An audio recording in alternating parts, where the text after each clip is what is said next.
ಜೋಶಿ ಅವರು ಹೇಳೋದು 20 ಲಕ್ಷ ಮರ ಕಡಿಬೇಕಾಗುತ್ತೆ, ಆ ಕಾರಣಕ್ಕಾಗಿ ಸದ್ಯಕ್ಕೆ ಅನುಮತಿ ಸಿಗಲ್ಲ ಅನ್ನೋ ಮಾತನ್ನ ಹೇಳಿದ್ದಾರೆ ಸರ್. ಅಲ್ರಿ ಅದು ನಮ್ಮ ನಾವೇನು ಈಗ ಕೊಟ್ಟಿರೋದು ಯಾರು ಅಪ್ರೂವ್ ಯಾರು ಕೊಟ್ಟಿರೋದು? ಅಲ್ಲ ಸರ್, ಇದು ಮಹದಾಯಿಗೆ ಹೇಳ್ತದೆ ಅಲ್ರಿ. ಈಗ ಮಹದಾಯಿಗೆ ಎಷ್ಟು ಕಡಿಬೇಕು ಎಷ್ಟಿಲ್ಲ ಅಂತ ಹೇಳಿದ್ರೆ ಯಾರು?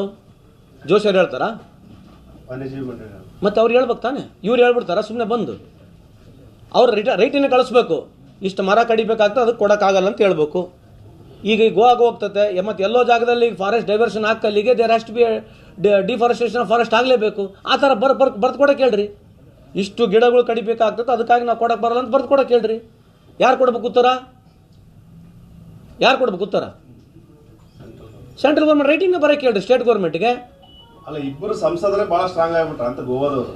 ಯಾಕಂದ್ರೆ ಪ್ರಧಾನಿ ಮೋದಿ ಅವ್ರ ಪರವಾಗಿ ಪತ್ರ ಬರೀತಾರೆ, ಕರ್ನಾಟಕ ಇಷ್ಟೆಲ್ಲ ಸಾಕಷ್ಟು ಹೋರಾಟ ಮಾಡಿದ್ರು ಏನು ಮಾಡ್ತಾರೆ. ಧನ್ಯವಾದಗಳು, ನಮಗೆ ಕೇಳಿದಕ್ಕೆ ಧನ್ಯವಾದಗಳು. ಪ್ರಶ್ನೆ ಅವ್ರಿಗೂ ಕೇಳಿ ಸರ್ ನಾವು ಉತ್ತರ ಏನಂತ ಹೇಳ್ರಿ. ಮತ್ತೆ ವಾಟ್ ಡಿಡ್ ಈ ಸೇ ಅವ್ರು ಏನಂತಾರ ಇದೊಂದು ರಾಷ್ಟ್ರ